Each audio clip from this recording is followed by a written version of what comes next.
Le concept de l'agraphe, il existe depuis l'invention de la photographie. Voilà. Tout simplement. Moi, je vois ça comme une chorégraphie.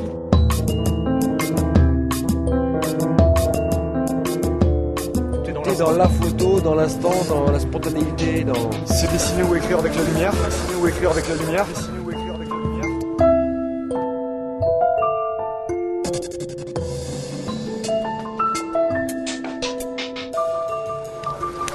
Voilà le matériel utilisé.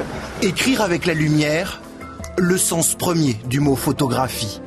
Cette étymologie, un collectif de créateurs a décidé de l'appliquer au pied de la lettre. Leur art se nomme le light graph. Je te donne le bord cadre. Avance un tout petit peu. Tout le monde a déjà vu les phares des voitures qui se baladent, qui laissent des traînées de lumière sur la photographie. Donc là, c'est exactement le même principe, sauf que l'idée est non plus de subir les tracés de lumière imposés par l'éclairage urbain, les voitures, des choses aléatoires, mais de mettre dans la main d'artistes qui maîtrisent l'écriture des outils de lumière pour qu'eux-mêmes créent des graphismes non plus dus au hasard, mais maîtrisés.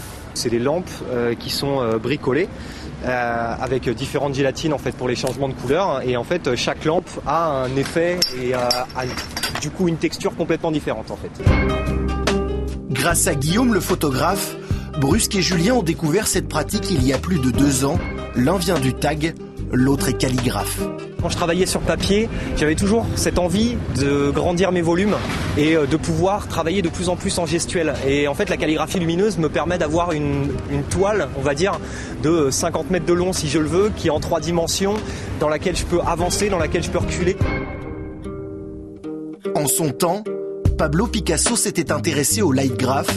Aujourd'hui, ce collectif lyonnais lui donne pour la première fois en public ses lettres de lumière.